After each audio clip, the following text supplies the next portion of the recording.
राम राम, सादर प्रणाम, राधे राधे। हम हमारी बहन एक छोटा सा पचरा गीत लेके आए हैं। आप सब सुनिए, लाइक सब्सक्राइब कीजिए, अपना आशीर्वाद दीजिए। आपको कैसे लगे इसे कमेंट भी कीजिए। निमिया की डारी मैया डाली झूलन, वाकी झूले झूली ना, हे की झूली झूली ना।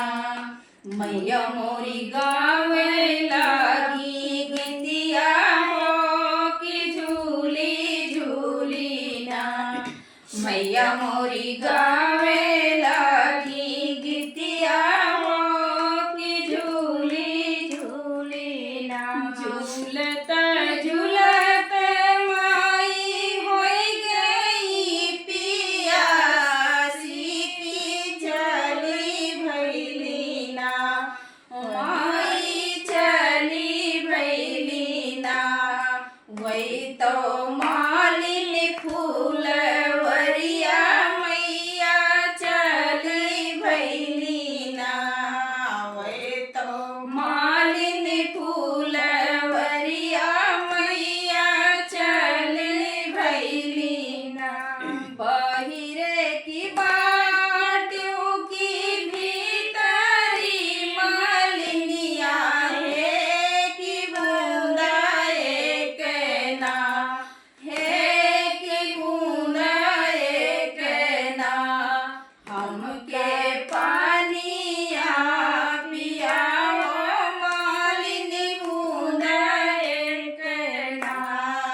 हमके पानिया पियाओ मालिनी बूंदा एक ना। कैसे कपानिया पियाई हम सीताला मैया मोरे गोदिया ना।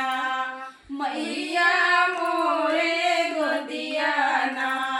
इतनी भारी तोहरी लश्करी मैया मोरे गोदिया ना। इतनी भारी तोहरी लश्करी मैया मोरी गोदिया ना। पानिया पियावा मालिनी सूख सूख मरवा तुमका हम ही देबे ना। मालिनी हम ही देबे ना।